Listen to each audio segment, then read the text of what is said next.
ವೀರೇಂದ್ರ, ಸದ್ಯೀಗ S D R F ಬಗ್ಗೆ ಮಾಹಿತಿ ಕೊಟ್ರಿ.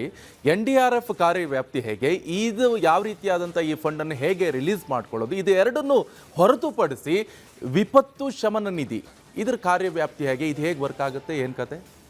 ನಿಕೇಶ್, ಈಗ ನಾವು SDRF ಬಗ್ಗೆ ಆಗಲೇ ಡಿಸ್ಕಸ್ ಮಾಡಿದ್ವಲ್ಲ, ಆ ಹಣ ಪೂರ್ತಿ ಖಾಲಿ ಆಯಿತು ಅನ್ಕೊಳ್ಳಿ. ಈಗ ರಾಜ್ಯದಲ್ಲಿ ಬರಗಾಲದ ಸ್ಥಿತಿ ಇದೆ, ಪೂರ್ತಿ ಈಗ ಅಲೋಕೇಟ್ ಆಗಿರೋದನ್ನ ಸಂಪೂರ್ಣವಾಗಿ ಬಳಸ್ಕೋತೀವಿ ನಾವು ರಾಜ್ಯಕ್ಕಾಗಿ. ಅದಾದ ನಂತರ ಏನು ಮಾಡಬೇಕು, ಖಾಲಿ ಆಯ್ತಪ್ಪ SDRF ಎಲ್ಲ ಅಂದರೆ 3 ಮಾರ್ಗಗಳಿದೆ. ನಂಬರ್ 1, ಈಗ ಮುಂದಿನ ವರ್ಷ SDRF ಏನು ರಿಲೀಸ್ ಮಾಡಬೇಕಲ್ಲ ಅವರು, ಅದರಲ್ಲಿ 25% ಹಣವನ್ನು ನಾವು ಮುಂಗಡವಾಗಿ ಪಡ್ಕೋಬೋದು, ಅಡ್ವಾನ್ಸ್ ತೊಗೋಬೋದು ರಾಜ್ಯ ಸರ್ಕಾರ. ಸೊ ಅದನ್ನು ಬಳಸ್ಕೋಬೋದು. ಈಗ ಎರಡನೇದು ಕಂಟಿಂಜೆನ್ಸಿ ಫಂಡ್ ಅಂತ ಇರುತ್ತೆ, ಅಂದರೆ ತುರ್ತು ನಿಧಿ ಅಂತ ಹೇಳಿ, ಅದನ್ನು ಬಳಸ್ಕೋಬೋದು.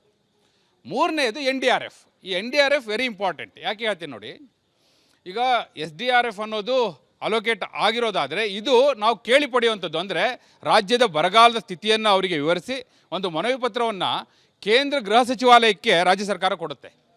ಅದನ್ನು ಸ್ಟಡಿ ಮಾಡಿಬಿಟ್ಟು ಅವರೊಂದು ಟೀಮ್ನ ಕಳಿಸ್ತಾರೆ ರಾಜ್ಯಕ್ಕೆ, IMCT ಅಂತ, ಇಂಟರ್ ಮಿನಿಸ್ಟ್ರಿಯಲ್ ಸೆಂಟ್ರಲ್ ಟೀಮ್, ಅಂದರೆ ಅಂತರ್ ಸಚಿವಾಲಯ ಕೇಂದ್ರ ತಂಡವನ್ನು ಕೇಂದ್ರ ಗೃಹ ಸಚಿವಾಲಯ ಕಳಿಸುತ್ತೆ. ಆ ಅಧಿಕಾರಿಗಳು ಇಲ್ಲಿ ಬರ್ತಾರೆ, ಅವರು ಸ್ಟಡಿ ಮಾಡ್ತಾರೆ, ಕಂಪ್ಲೀಟ್ ಸ್ಟಡಿ ಮಾಡಿ ಅವರೊಂದು ರಿಪೋರ್ಟ್ ಕೊಡ್ತಾರೆ ಅಲ್ಲಿಗೆ. ಸೊ ಆ ವರದಿಯನ್ನು ಆಧರಿಸಿ ಕೇಂದ್ರ ಗೃಹ ಸಚಿವರ ನೇತೃತ್ವದ ಉನ್ನತಾಧಿಕಾರ ಸಮಿತಿ ಇರುತ್ತೆ, ಆ ಸಮಿತಿ ಡಿಸೈಡ್ ಮಾಡುತ್ತೆ ಎಷ್ಟು ಕೊಡಬೇಕು NDRF ಅಂಥೇಳಿ. ಸೊ ಆ ರೀತಿ ಸಿಗುವಂಥ ಹಣ ಇದು ರಾಜ್ಯ ಸರ್ಕಾರಕ್ಕೆ. ಅದರಲ್ಲಿ ನೀವು ವಿಪತ್ತು ಶಮನ ನಿಧಿ ಅಂತ ಕೇಳಿದ್ರಲ್ಲ, ಅದು 20% ಅದಕ್ಕೋಸ್ಕರ ನಿಗದಿಯನ್ನು ಮಾಡ್ತಾರೆ. ಅಂದರೆ ಈಗ ನಾವು ಲಾಸ್ಟಲ್ಲಿ ಕನ್ಕ್ಲೂಷನಲ್ಲಿ ಅದನ್ನೇ ಹೇಳಿದ್ದೀವಿ. ಈಗ NDRF ಅಥವಾ SDRF ಅನ್ನೋದು ಈಗ ಬರಗಾಲ ಬಂದಿದೆ, ಈಗ ಬಳಸೋದಾದರೆ ಮುಂದೆ ಇಂತಹ ಸ್ಥಿತಿ ಮತ್ತೆ ಎದುರಾಗ್ಬೋದು.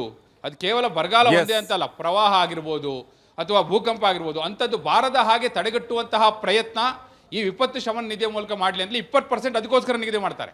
ಸೊ ಆ ದೃಷ್ಟಿಯಿಂದ ಇವೆಲ್ಲವನ್ನು ಕೂಡ ನೋಡಬೇಕಾಗುತ್ತೆ. ಹಾಗೂ ಈಗ ರಾಜ್ಯದ ಪರಿಸ್ಥಿತಿ ಹಿನ್ನೆಲೆಯಲ್ಲಿ ಇದು ತುಂಬಾ relevant. Nikesh, okay, thank you Virendra ರೂಪಂದ ನಿಮ್ಮೆಲ್ಲ ಮಾಹಿತಿ. ವೀರೇಂದ್ರ, ಸದ್ಯೀಗ ಎಸ್ ಡಿ ಆರ್ ಎಫ್ ಬಗ್ಗೆ ಮಾಹಿತಿ ಕೊಟ್ರಿ.